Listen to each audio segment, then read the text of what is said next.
Answer ও গ্রাম প্রতিরক্ষা বাহিনীর উন্নয়ন ব্যাংক নামে শিয়ার নামে আমাদের সামান্য 13,000 টাকা বেতন থেকে ওনারা 1,000 টাকা করে কেটে নিত। এটার আমরা জবাব চাই। এখনো পর্যন্ত কোন সাধারণ আনসার, অঙ্গীভূত আনসার এখনো পর্যন্ত কোন শিয়ারের লভ্যাংশ পায় নাই। দিন যাবত আমরা এটা স্যারদেরকে বলছি, কিন্তু স্যার আমাদের এটা কাজ করতেছে না। কালকে আমি স্যারকে বলেছি, অনেক কথা বলেছি, তারপরে স্যার কিছু করতেছে না।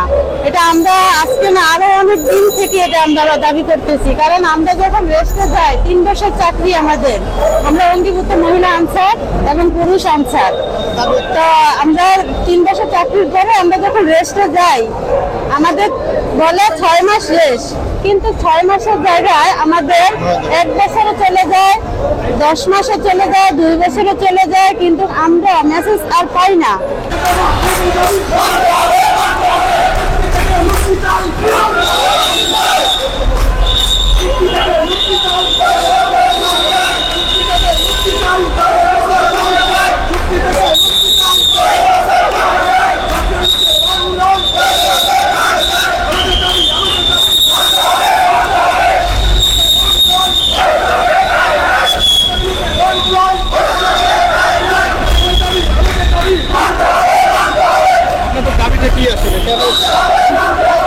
আমাদের দাবি হচ্ছে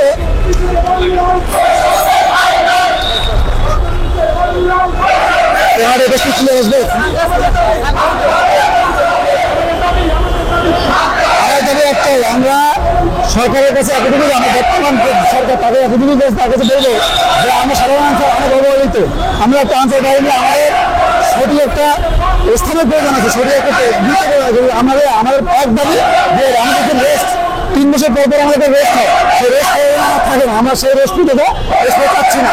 কারণ আমরা 3 বছর পর পর যে রেস্টে পাই 6 মাস করে থাকি, সর্বনিম্ন 6 মাস থেকে 1 বছর পর্যন্ত আমাদের রেস্টে রাখি।